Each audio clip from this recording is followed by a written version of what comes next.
Hello, guys! Eu sou a Daniele, professora de inglês, dou aulas para o Ensino Fundamental 2 na Rede Estadual de Ensino de Minas Gerais, e esse é o nosso quarto vídeo da série de resolução das atividades do PET do 8º ano, volume 1, semana 4, de língua inglesa. Não se esqueça de pegar o seu caderno e um dicionário para anotar as palavras que você não conhece, aquelas que você costuma esquecer, e anote também as suas dúvidas para falar com seu professor posteriormente. Essa é a primeira página da nossa atividade, vocês já conhecem. Nela vocês vão encontrar o tema, o objetivo, a habilidade e a interdisciplinaridade com as disciplinas de arte e educação física. Logo em seguida, temos a nossa atividade. Então, vai aí as nossas dicas, né? Vão aí as nossas dicas. Leia as instruções antes de iniciar a atividade, porque isso vai ajudar vocês, né? Nessa atividade, está falando que ela é sobre a atividade da semana anterior, que era sobre a história, né, o trecho da história lá e do filme do Mágico de Oz. Leia todas as questões antes de voltar ao texto, porque isso vai ajudar vocês a encontrar o que vocês precisam, né? Então, nessa questão 1, tem um trecho retirado lá do texto, né? Inclusive lá daquela atividade que a gente fez de enumerar os acontecimentos.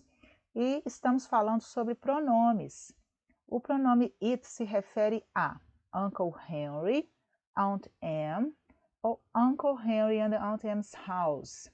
Eu tenho aí esse apóstrofo S, né, que vocês já conhecem, a gente já falou sobre ele, que ele é o possessive case, ou genitive case.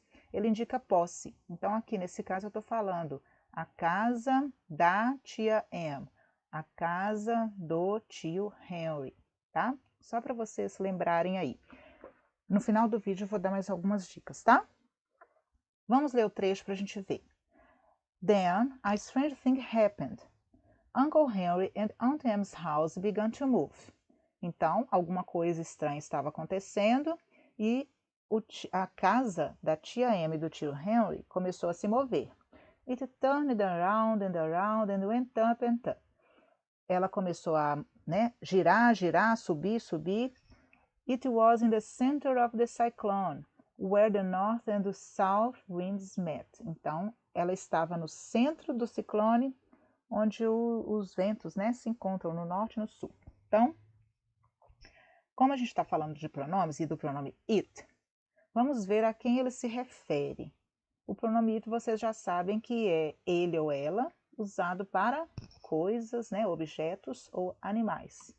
Nesta frase, está assim, Uncle Henry and Aunt Em's house. Eu até coloquei de vermelho aí para vocês, olha. Began to move. Então, a casa deles começou a se mover. It turned around. Quem começou a subir, a girar lá no centro do ciclone? Foi a casa, não foi? Então, esse pronome it está se referindo à casa deles. Então, a gente vai marcar lá, olha. Uncle Henry and Aunt Em's house. Número 2. The girl closed her eyes and she was soon fast asleep. A menina fechou os olhos dela e logo ela estava adormecendo, né? Adormecida. E aí, a pergunta é, o pronome pessoal she se refere a qual palavra da frase anterior? Então, vamos lá. The girl closed her eyes. A menina fechou os olhos. And she, e ela, em breve, né, logo adormeceu. Ela quem? A menina. Então, olha lá. O pronome she se refere a girl. Número 3. Quick, Dorothy, get inside. Rápido, Dorothy. Entra rápido. Aunt Em cried as she opened the wooden trapdoor to the cellar. Então, a tia Em estava gritando para Dorothy entrar rápido, né? Porque ela já estava com medo da porta, já estava fechando a porta do abrigo lá. Marque a opção correta. Só uma dica, lembra lá daquela atividade passada que a gente tinha as 4 imagens para a gente numerar com os acontecimentos? Em uma das imagens, a tia Em já estava lá fechando a porta, né, enquanto ela estava gritando para Dorothy. Então, olha só, tia Em gritava para sua sobrinha Dorothy entrar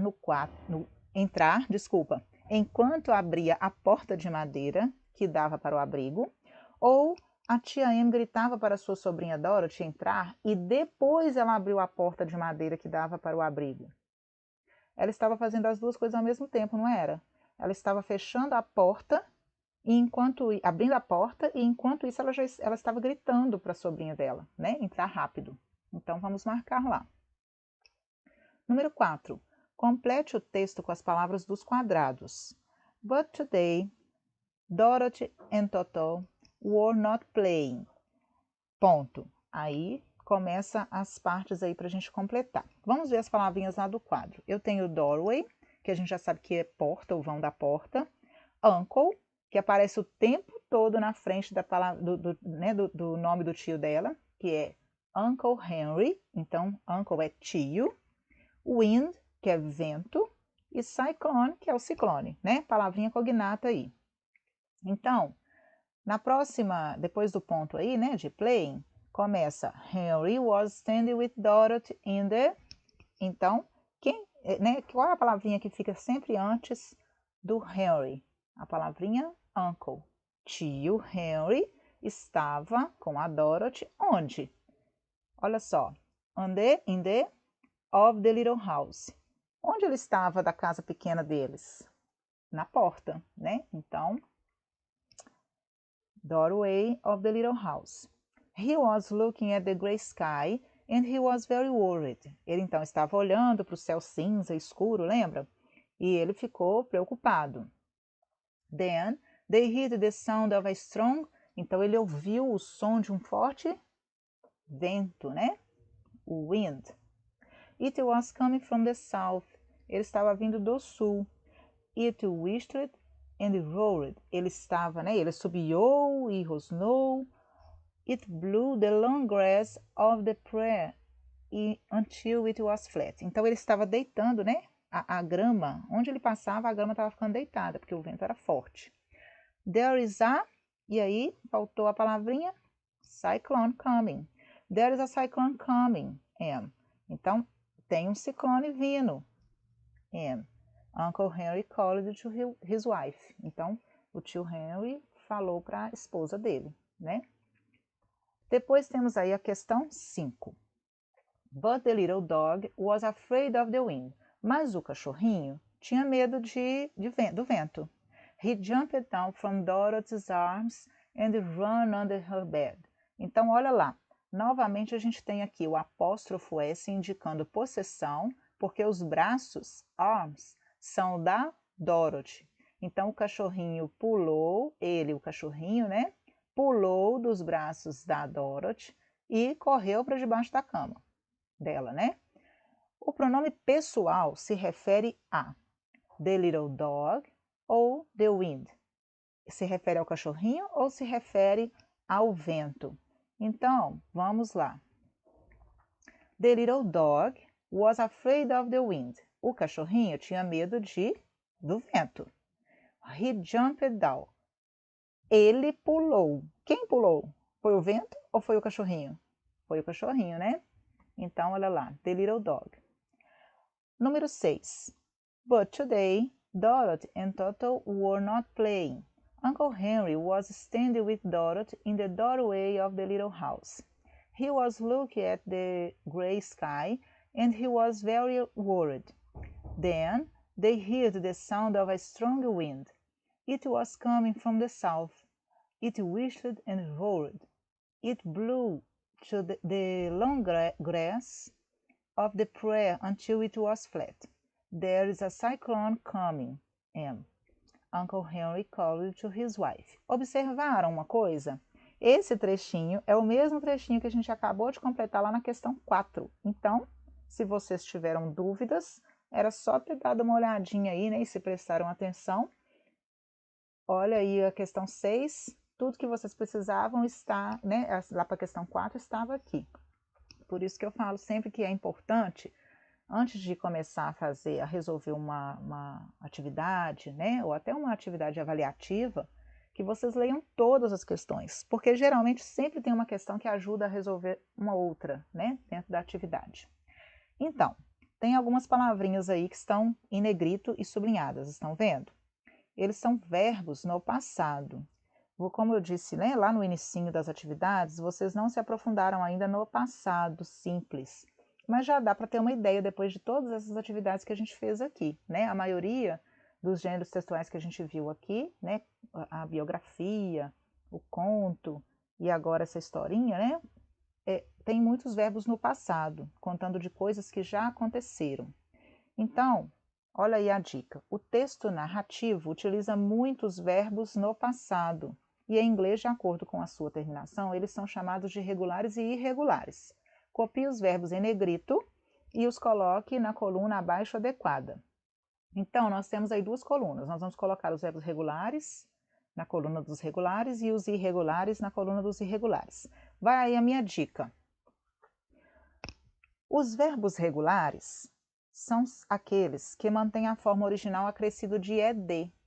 Antes de dar o exemplo aí, olha só. O que são verbos regulares e irregulares? Nós temos isso no português também. Os verbos regulares são aqueles que eles mantêm a sua raiz, o seu radical. E aí depois a gente só vai acrescentar a desinência, né, a desinência verbal que a gente chama, que pode ser a desinência modo temporal, que a gente vai saber qual é o modo e o tempo verbal, e número pessoal. Quem é a pessoa que está falando e se é do singular ou do plural. Isso a gente tem no português. Mas no inglês é bem mais fácil, né? Porque no inglês não tem esse tanto de regrinha do português. Então, eu vou acrescentar ed, eu vou manter a minha forma original do verbo, do infinitivo, né? E aí eu vou acrescentar ed no finalzinho dele. E aí eu vou usar esse verbo no passado para todas as pessoas igualzinho. Então, olha o exemplo. Work, trabalha. Worked, trabalhou. Então, eu vou usar worked para I, he, she, it, we, you, they. Para todo mundo vai ser worked. Os verbos irregulares podem ter formas iguais ou diferentes da forma original. A mesma coisa acontece no português. O exemplo que eu pus aí foi do verbo go, que no infinitivo é ir, né? No português, o verbo ir também é irregular. Quando você vai conjugar o verbo e ele muda a sua raiz, o seu radical, em conjugações diferentes ou até de uma pessoa para outra, a gente chama de verbo irregular. Então, por exemplo, o verbo ir no português, no presente eu vou, no passado eu fui, no futuro eu irei, tá vendo? Vou, fui, irei.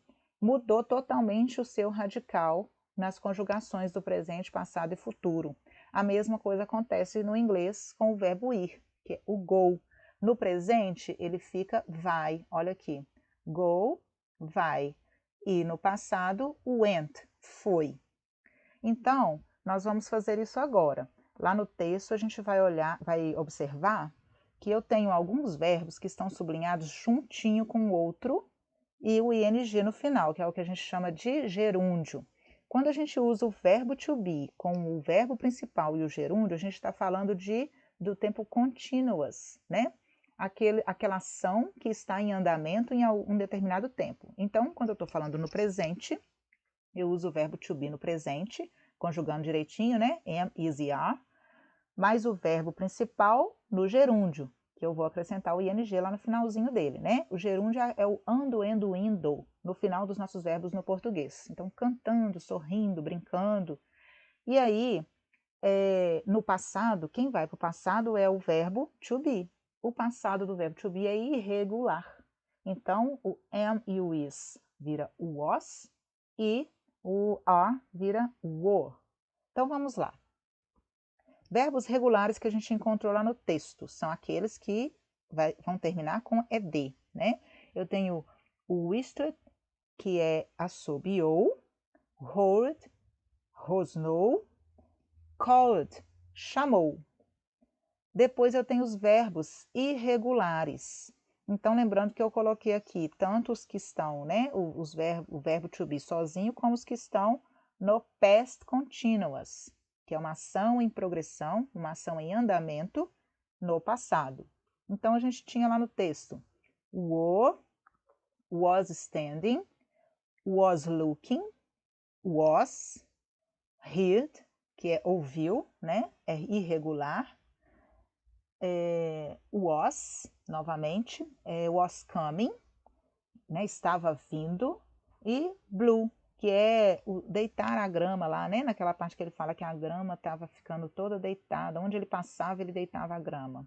Então, estão aí os verbos regulares, que são aqueles que terminam com ed, e os verbos irregulares, que são aqueles que mudam a sua forma original, né? Em alguns verbos, vocês vão observar lá, se tiverem a oportunidade de olhar na internet ou no seu livro didático que você tem em casa, pode ser do ano anterior ou desse ano, se você já recebeu, no finalzinho do livro sempre tem uma lista de verbos irregulares. Então lá vocês vão encontrar vários, tá? E vocês vão observar que alguns verbos mudam totalmente, alguns verbos ficam na mesma forma, tá? Eles são irregulares por quê? Porque você não vai acrescentar ed, ele vai continuar igualzinho no presente, né, no infinitivo, vai usar assim no presente, vai usar no passado e no particípio passado, tá? Então tem vários verbos irregulares lá, vocês vão ter que estudar e decorar mesmo. Dica para estudos complementares. Vocês vão estudar, então, para todas essas 4 atividades desse volume 1, o Simple Past, verbos regulares e irregulares, e os Personal Pronouns, que foi o conteúdo gramatical abordado nessas atividades. Mais para frente a gente fala mais sobre isso, tá? Vai aprofundando. Então, para você saber mais, Personal Pronouns, pronomes pessoais, né, em português. A gente já sabe que os pronomes pessoais são usados para substituir um nome, né? Então, no caso, um substantivo. E uma das suas finalidades é evitar a repetição. Imagina, né? Se eu falo assim, a Dorothy tem um cachorrinho, a Dorothy foi levar o cachorrinho para passear, a Dorothy estava na tempestade com o cachorrinho. Então, ao invés de eu ficar repetindo Dorothy cachorrinho o tempo todo, eu vou substituir, né? Na primeira frase eu tenho que falar, porque eu não sei de quem eu estou falando. Então, a Dorothy tem um cachorrinho. Ela foi levá-lo para passear. Ela estava numa tempestade com ele, né? Aí a gente já sabe que esse ela está se referindo a Dorothy e esse ele está se referindo ao cachorrinho, porque eu já citei antes. Então, eu vou evitar ficar repetindo o tempo todo. Os pronomes que têm a função de sujeito são chamados de pronomes do caso reto, que são os pronomes que vêm sempre antes do verbo, eles exercem a função, a ação verbal. Então tá aí, eles estão sempre antes do verbo. Vai uma dica, hein? Os pronomes que têm a função de objeto da oração são chamados de pronomes do caso oblíquo. Aí no inglês eles são os object pronouns. Eles se localizam sempre depois do verbo. Então, quando vocês vão estudar os termos da oração, vocês têm lá sujeito, verbo e objeto, não é isso? E aí depois vocês vão estudar objeto direto, indireto, mas aqui no caso a gente pode focar só nisso aqui, olha, eu tenho sujeito, verbo e objeto. Olha o exemplo. Mary loves John. A Mary ama o John. Aí eu quero substituir a Mary por um pronome pessoal. Qual é o pronome pessoal que substitui ela, né, como sujeito? Vamos olhar na tabelinha aqui, olha. She, né? Ó. Então, she loves, que é o verbo, ele vai continuar aí, e ela o ama. Esse o, né, que eu vou me referir a ele, o John, é o pronome objeto, porque ele está depois do verbo, tá vendo? Então, qual é o pronome objeto que se refere a ele? Olha, him. Então, ficou she loves him. Então, eu tenho sujeito, subject, verbo, verb, e objeto, né, da oração, object. Então, estudem, né, anotem no seu caderno, se quiser, esses 2 quadros, tá? Da explicaçãozinha aí dos pronomes pessoais e essa tabelinha de pronomes, porque isso vai ajudar vocês. Rapidinho vocês vão memorizar, tá? Então, eu tenho aqui os pronomes em português, e qual é o pronome sujeito que se refere a cada um deles e qual é o pronome objeto que se refere a cada um deles.